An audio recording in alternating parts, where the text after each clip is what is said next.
Good evening. During the recent school holidays, our family did a road trip to Cape Town, and we decided to stop in Oudtshoorn for a night.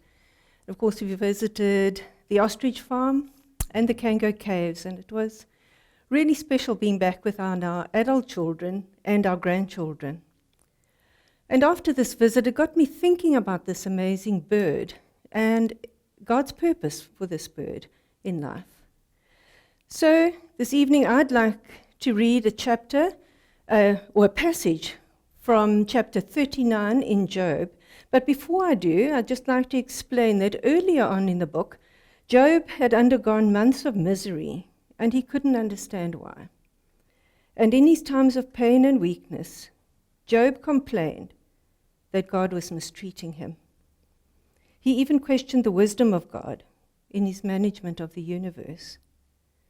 Job goes on to demand a full explanation from God, and the ostrich happens to be one of the animals that God uses to show his supremacy over the world.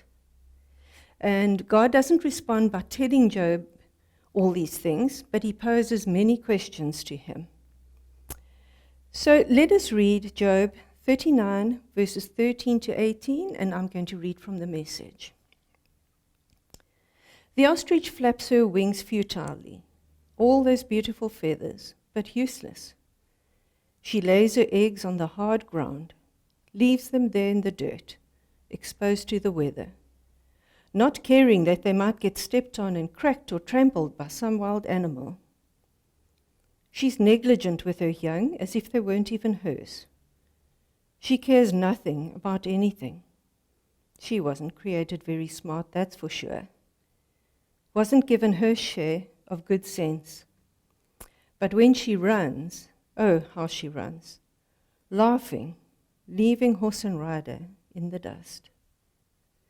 Now, the ostrich in this passage is portrayed as man often sees her, and not as she actually is in God's creation. God actually is demonstrating our inability to criticize what he has created.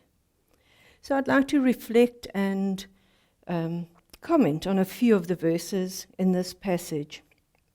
The ostrich lays about 30 or so eggs, and she does this in the ground, just in a sand nest, covers it with a bit of sand. And so often superficially she appears to just neglect them. And as the 42-day incubation period progresses, she occasionally leaves her eggs on the earth, and they just end up being kept warm by the sand. And then some of the outermost eggs that are exposed and not covered by sand sometimes get trampled on by other creatures. And again, it appears that this mother ostrich has forgotten them or just doesn't care about them. But in reality, this is evidence of God's perfect design. These outer eggs actually provide the initial food for the little chicks when they hatch. And after the babies hatch, the ostrich again appears to show a lack of concern for her family, as if they weren't hers. But when a predator approaches her nest, she flees, as if she's afraid and she's protecting herself. But quite the contrary.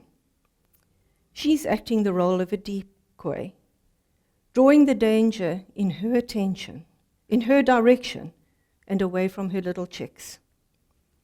So she isn't really neglectful. She's a hero in this instance. The real problem is our lack of recognizing God's wisdom and his perfect creation.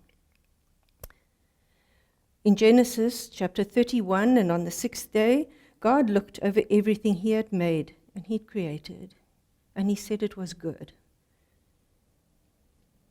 At the right time, and while we're probably still sitting thinking about how stupid the ostrich is, she lifts herself up on high.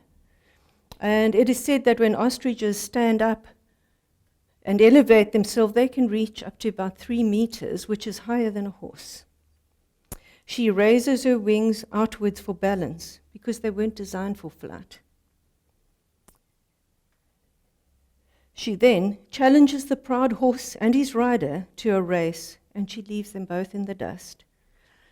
It is written that ostriches can run up to between 65 and 70 kilometers an hour, So surely, in this instance, the horse and its rider must feel a little embarrassed, scorned or mocked. And if we reflect back on the last verse in the passage I read, verse 18, it says, "In her season she will lift herself on high. She will scorn the horse and its rider."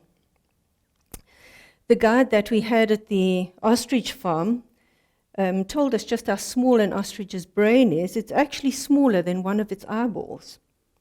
But he also went on to mention, and he did this more than once, that there's just so much we can learn from the ostrich. And I don't know, but I was just thinking that maybe it was purposely designed to confuse our sometimes arrogant and limited minds. And in doing this, it eventually humbles us.